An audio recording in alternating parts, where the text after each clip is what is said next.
So I was lecturing at University of Technology, Jamaica, encountered lots of lovely people there while I taught. And then at one point, I just noticed that I started to lose my joy a little bit, that I wanted to do something a little more impactful. And students started coming to me with problems that they had that I had no idea how to support them through. And so what happened was they said to me, can you go with me to my counseling session? Because I'm not going to go if you don't go. So I was sitting there with them, they're holding onto my arm. I'm listening to this counselor. I'm thinking, I think I'd do way better if I was actually able to just help them when they came, right? Than kind of sitting here in a moment that's awful for them as an outside party who's witnessing something so private. So I decided after that, you know what, I'm going to make that transition and change careers.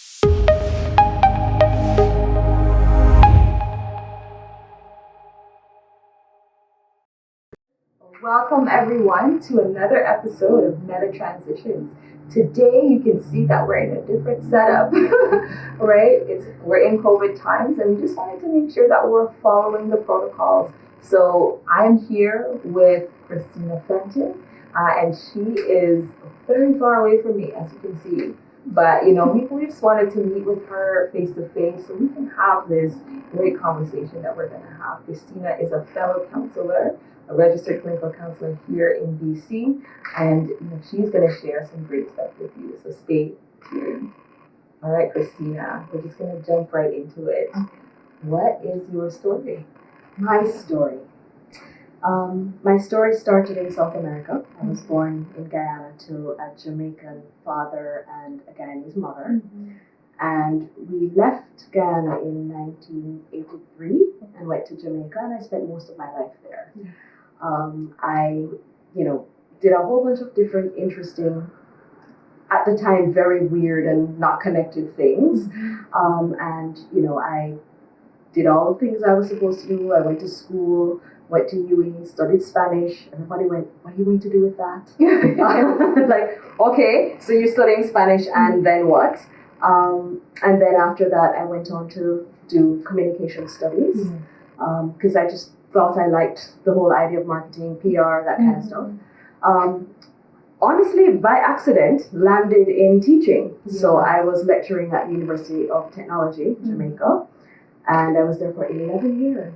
And while I was there, I went on to get a postgrad diploma in education and encountered lots of lovely people there while I taught and made lots of lovely connections with colleagues, a lot of which have endured up to today. And then at one point, I just noticed that I started to lose my joy a little bit, that I wanted to do something a little more impactful. And students started coming to me with problems that they had that I had no idea how to support them through. And so what happened was they said to me, okay, can you go with me to my counseling session? Because I'm not going to go if you don't go. Wow. To get them through the door to counseling. Advocacy. Yes. See how that started. So right? So I was sitting there with them, they're holding onto my arm. I'm listening to this counselor. I'm thinking, I think I'd do way better if I was actually able to just help them when they came. Right? Than kind of sitting here in a moment that's awful for them as an outside party who's witnessing something so private. So I decided after that, I'm going to make that transition and change careers. And it was so strange how everything just kind of, at that point, came together. Because then I started, I went back to school part-time, studied psychology, and made the jump to actually leave my whole life behind me in Jamaica and come here. And I came here to Adler, so I came here for school. And I've been here since. It's been 5.5 years, and I'm still here. Nice. So we share that together. I also went to Adler University here in Vancouver. So that's amazing that, we're both colleagues from the same university. That's lovely, sort of that transition of moving from Jamaica, moving here to Canada, and then the added layer of changing your career, right? So a career transition as well. I can imagine how challenging that must have been for you. Oh, yes. Well, a big part of it was learning that counseling is not teaching. So that was a big, tricky change for me.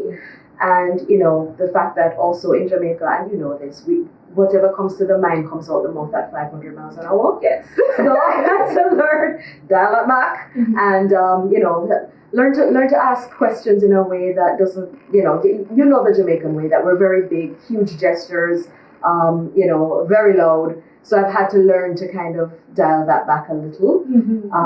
So that's been interesting. And just, the whole way that you present yourself, you bring your very self into the room when you're counseling. Yes. Whereas when you're teaching, you have a role, which is a little different.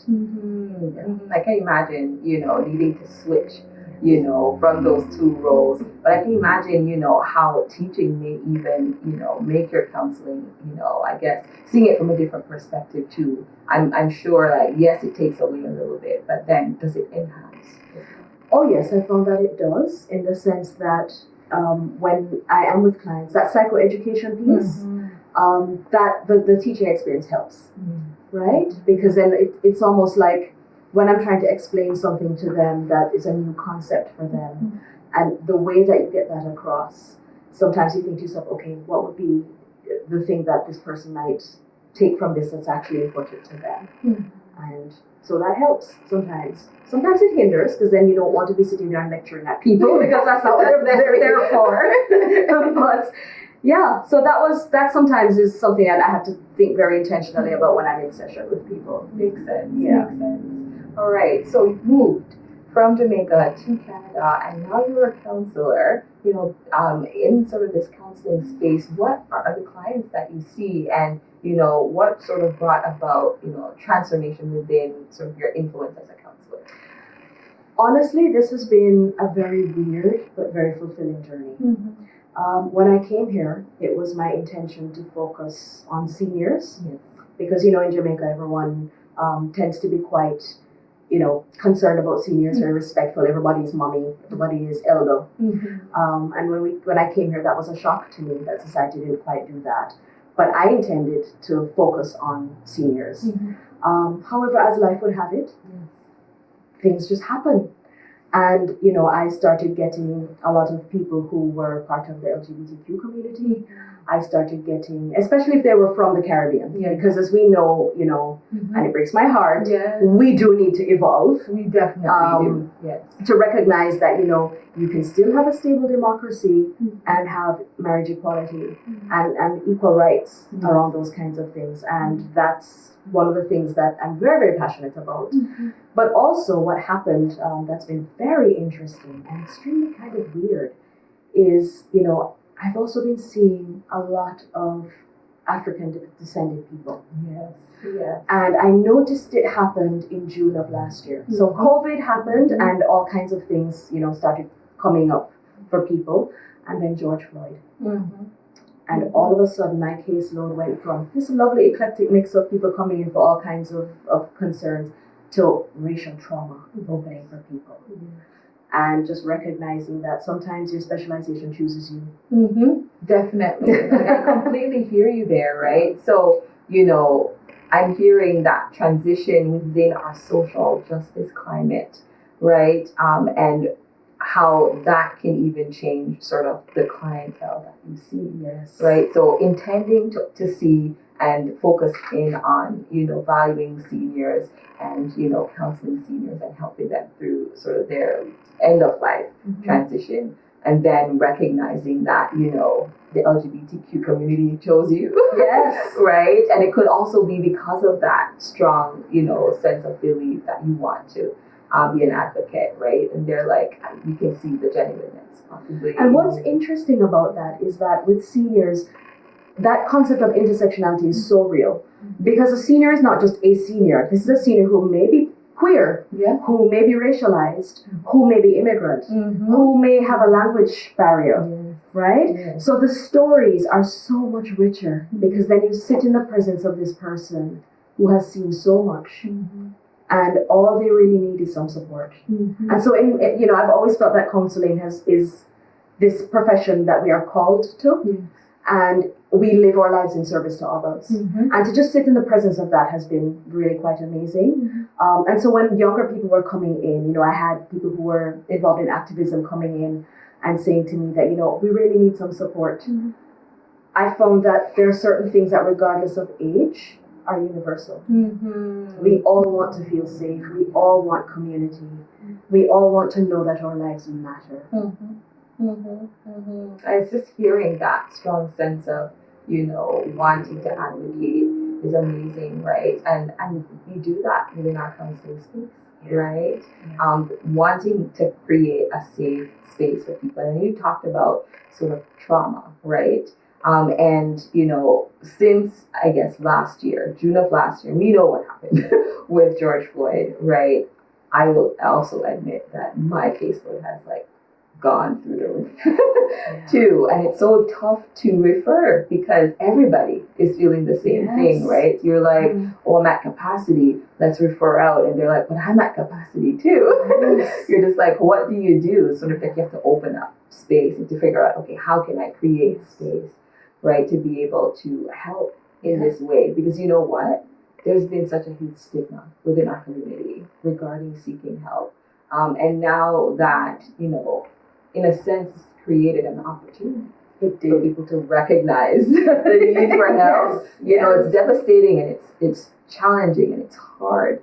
But, seeing that silver lining was also something that helped me to position myself too. And it sounds like it helped you to position yourself as well. Yes, that is absolutely correct. What happened was, I guess in a way, it made me make some mental adjustments about the vision I had for myself. And I said, okay, well, we'll just go with this because the need in the community is great. Yes. And if this is what it takes to get people from my community in here to talk to someone, if they have a good experience here and if they feel heard and if they feel supported, they're going to go out. And then when people say, oh, therapy, it's only mad people go to that. Well, now they know that there's some real things that our community struggles with, and there are people who look like us, who stand ready to serve. And that is the thing, right? So wanting to have people who have lived experience, and I think that's also a piece of it. So yes, there's the stereotype that Black people don't go to counseling, right? But then is it that individuals within our community will go to counseling if it's with somebody that has lived experience, that they can identify with and they can feel safe. So sort of also changing that narrative. Yeah. Right? Yeah. I mean, the other thing that was life-changing for me, I'm a survivor of domestic violence. And when I came to Canada and I started, working, I ended up working as a domestic violence couples counselor for a while. And a lot of the families we were seeing were immigrant families. People from societies where, domestic violence was not strange. And now they've landed in Canada where it is strange. And especially I found working with the men, because what we tended to see was more men who were abusing their wives than the other way around. A lot of them came in with a lot of confusion, a lot of shame. And we function in a system where Black men are already seen as a threat. And Black men are already assumed to be more violent than they probably are. And so when they sat in that room with me, I was dealing with the intersections of race, trauma, displacement. Because in their culture, this wasn't necessarily an issue, but it is now. And now what? I don't have skills, right? And as you start to peel back the layers, people are human. And so even stigma around that, the way that we label people. Definitely. And it's so good to hear the other story, right? Or the other side, because, a lot of times we focus in on the person who's abused. And it's so interesting coming from a person who's, a survivor of domestic violence, now being the person who's helping an abuser or a perpetrator, recognize and dig a little deeper and heal. I can imagine what that's like for you. Yeah, I will say that what it did was it allowed me to process feelings I had about my own story in a new way, that it was actually being used in service of others, which is kind of what I hope my life is about.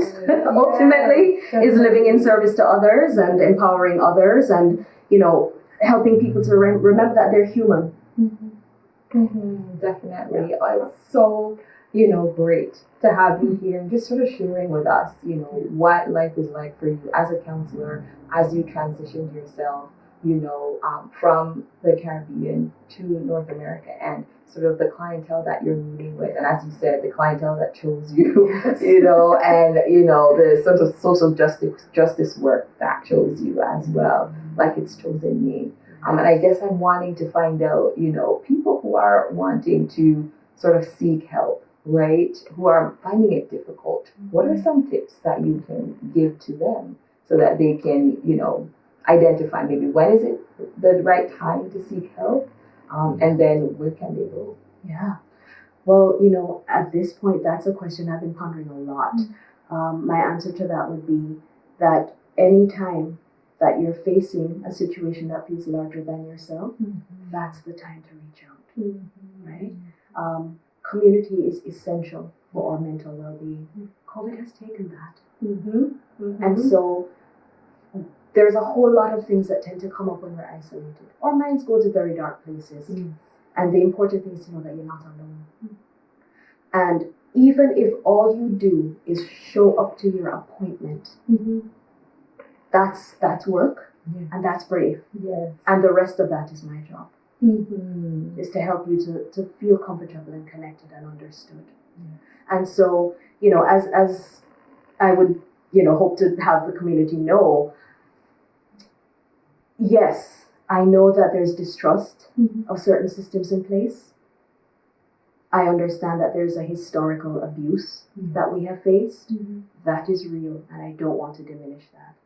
But there are people like you and people like me who are from the community. Yes, definitely. And so we get it because it's a felt experience. It's an experience I didn't really understand till I left home and came here and understood it in a felt capacity. The idea here is that people like you and people like me, we want our community to be well. We're not going to harm you. We're not going to further stigmatize you. We're not going to judge you. Because that's the thing, is all people are going to judge me. Counselors don't judge you. And that's the thing that I really want people to know. Right? To reduce that stigma. So people can recognize that, the help that we're trying to give is genuine, right? And especially if you're from the community, you recognize that we're really here because we have a little bit of an understanding of possibilities of what you're going through, right? So that sort of peels back one layer or a barrier, that maybe other counselors wouldn't understand, right? Creating that safe space, like you said, that's non-judgmental, non-biased. And that's just open to receiving you the way you are. Yes, exactly the way you are. And that's the thing, is that, your counselor doesn't ever see you as just another client. The relationship is genuine. That we do care about you and we do want the best for you. Yes, definitely. Thank you so much for sharing that with us. Everyone, Christina Fenton, counselor here in BC. So Christina, for those who are watching, how can they contact you so that they can get help, from the LGBT community, from the individuals who are seniors, or even just individuals going through sort of racial trauma? How can they, contact you? Wow, this feels weird, doing a plug, but okay. I can be reached at my website, christinafenton.com. I do have a Facebook page, Christina Fenton, and you will see my face. And on Instagram, Christina Fenton 7. Please feel free to follow me and reach out. I will respond. Definitely. Thank you again for being here. And we would love to have you again if you'd be open to it. I would love that. And thank you so much for having me. Yes, definitely. All right. Well, there you go, folks. Until we see you again next time.